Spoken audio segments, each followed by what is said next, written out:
আসসালামু আলাইকুম প্রিয় চাকরি প্রত্যাশী ভাই ও বন্ধুদের জন্য আবার নতুন একটি চাকরির নিয়োগ নিয়ে হাজির হলাম।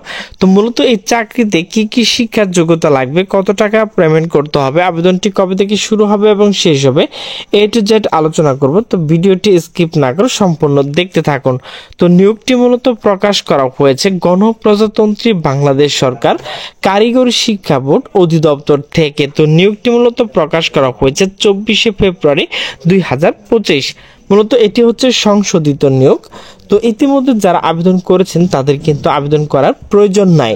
কারিগরি শিক্ষা অধিদপ্তর ভোকেশনাল শাখা দিন প্রতিষ্ঠানসমূহ গ্রেড 13 থেকে 20 পর্যন্ত 19টি ক্যাটাগরি 751 জন রাজস্ব খাতভুক্ত পদসমূহ সম্পূর্ণ অস্থায়ী ভিত্তিতে সরাসরি নিয়োগের মাধ্যমে পূরণের নিমিত্তে শর্ত উল্লেখিত পদের বিপরীতে বর্ণিত যোগ্য ও অভিজ্ঞতা সম্পন্ন প্রকৃত বাংলাদেশ নাগরিক নিকট হতে অনলাইনে আবেদন করার আহ্বান করা যাচ্ছে। তো অনলাইন ব্যতীত আবেদনটি গ্রহণযোগ্য নয়। তো প্রথমে আলোচনা করব পদের নাম, পদের সংখ্যা, শিক্ষার যোগ্যতা। তো যে সকল যারা প্রার্থী আবেদন করতে পারবেন, তো প্রথমে রয়েছে সার্টিফিকেট কাম কম্পিউটার অপারেটর। তো এখানে কিন্তু একজন লোক নেওয়া হবে। কোনো স্বীকৃত বোর্ড হতে দ্বিতীয় শ্রেণী বা সমান সিজিপি স্নাতক ডিগ্রি হতে হবে। এখানে কিন্তু কম্পিউটার বিষয়ে অভিজ্ঞতা এবং দক্ষতা থাকতে হবে। তারপর হচ্ছে লাইব্রেরিয়ান। তো এখানে কিন্তু 65 জন লোক নেওয়া হবে। কোনো স্বীকৃত বোর্ড হতে ন্যূনতম দ্বিতীয় শ্রেণী বা সমান সিজিপি স্নাতক ডিগ্রি হতে হবে। এরপর হচ্ছে সার্টিফিকেট কাম কম্পিউটার অপারেটর। তো এখানে কিন্তু 2 জন লোক নেওয়া হবে। কোনো স্বীকৃত বিশ্ববিদ্যালয়তে স্নাতক ডিগ্রি সিজিপি স্নাতক ডিগ্রি হতে হবে। এখানে কিন্তু কম্পিউটার বিষয় অভিজ্ঞতা এবং দক্ষতা থাকতে হবে। এরপর হচ্ছে হিসাব রক্ষক। তো এখানে কিন্তু 28 জন লোক নেওয়া হবে। কোনো স্বীকৃত বোর্ড হতে সিজিপি স্নাতক ডিগ্রি হতে হবে। এখানে কিন্তু কম্পিউটার বিষয় অভিজ্ঞতা এবং দক্ষতা থাকতে হবে। এরপর হচ্ছে ইউডিএ কাম অ্যাকাউন্টিং। তো এখানে 4 জন লোক নেওয়া হবে। কোনো শিক্ষিত বোর্ড হতে সিজিপি স্নাতক ডিগ্রি, এখানে কম্পিউটার বিষয় অভিজ্ঞতা এবং দক্ষতা থাকতে হবে। ডিএ কাম স্টোর কিপার। তো এখানে কিন্তু 17 জন লোক নেওয়া হবে। এখানে কিন্তু আপনি এইচএসসি পাস আপনি করতে পারবেন। এরপর হচ্ছে সহকারী কাম স্টোর কিপার। তো এখানে কিন্তু 11 জন লোক নেওয়া হবে। তো এখানে কিন্তু আপনি উচ্চ মাধ্যমিক সার্টিফিকেট অর্থাৎ এইচএসসি পাস আপনি আবেদনটি করতে পারবেন।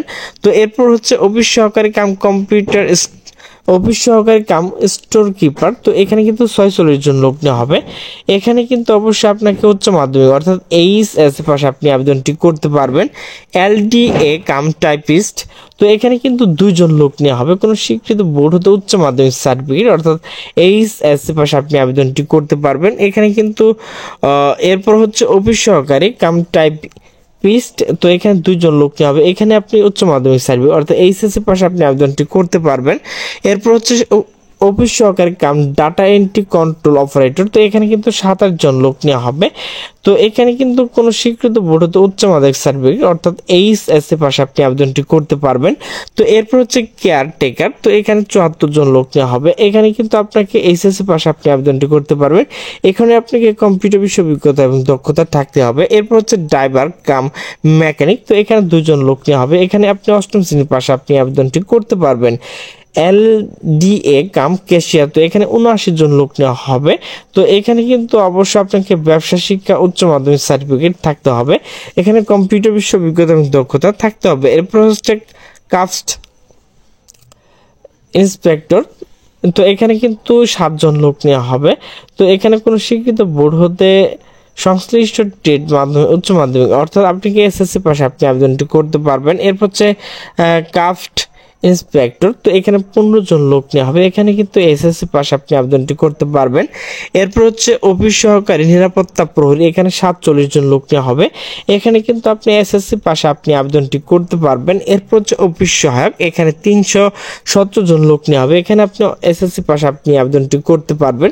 এরপর হচ্ছে অফিস সহায়ক গার্ডেনার। তো এখানে 5 জন লোক নেওয়া হবে। কোনো স্বীকৃত বোর্ড হতে মাধ্যমিক স্কুল সার্টিফিকেট অর্থাৎ এসএসসি পাশে আপনি আবেদনটি করতে পারবেন। তো প্রিয় চাকরি প্রত্যাশী বিন্দু, তো এখানে কিন্তু টোটাল 751 জন লোক নেওয়া হবে। এখন শর্ত নিয়ে আলোচনা করব।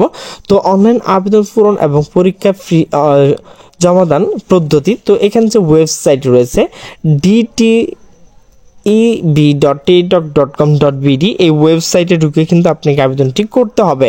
তো অনলাইন আবেদন পূরণ ও পরীক্ষা ফি জমাদান শুরুর তারিখ হচ্ছে 4/3/2025 সকাল 10টা থেকে মূলত আবেদনটি শুরু হবে এবং আবেদনটি শেষ হবে 24/3/2025 সন্ধ্যা 6টায়। তো ভিউয়ার্স এখানে কিন্তু আপনাকে ছবি এবং স্বাক্ষর আপলোড করতে হবে। তো ছবির সাইজ হচ্ছে 300x300 পিক্সেল, এর এমবি অবশ্যই 100 KB হতে হবে। স্বাক্ষর 300/80, এর এমবি অবশ্যই 60 KB হতে হবে। তো ভিউয়ার্স কিভাবে SMS এর মাধ্যমে টাকা পেমেন্ট করবেন সে বিষয় নিয়ে এখন আলোচনা করব। তো যে কোনো টেলিটক প্রিপেড মোবাইলের মাধ্যমে 2টি SMS করে পরীক্ষার ফি বাবদ ক্রমিক 1 থেকে 14 পর্যন্ত পদের জন্য পরীক্ষা ফি বাবদ 100 টাকা, টেলিটক সার্ভিস চার্জ 12 টাকা সহ মোট 112 টাকা কিন্তু আপনাকে 72 ঘন্টার মধ্যে পেমেন্ট করতে হবে। তো ভিউয়ার্স এরপর হচ্ছে 15 থেকে 19 নং পদের জন্য 50 টাকা, টেলিটক সার্ভিস চার্জ 6 টাকা সহ মোট 96 টাকা আপনাকে 72 ঘন্টার মধ্যে পেমেন্ট করতে হবে। তো কিভাবে পেমেন্ট করবেন? তো এখানে দেখেন প্রথমে SMS রয়েছে, এরপর এই যে এখানে দেখেন দ্বিতীয় SMS রয়েছে। এই দুটি SMS দেখে কিন্তু আপনারা নিজের টাকাটা পেমেন্ট করতে পারবেন। তো ভিউয়ার্স আমার ভিডিওটি যদি ভালো লাগে তাহলে অবশ্যই লাইক কমেন্ট শেয়ার করবেন। তো সকলে সুস্থ থাকবেন, ভালো থাকবেন, আল্লাহ হাফেজ।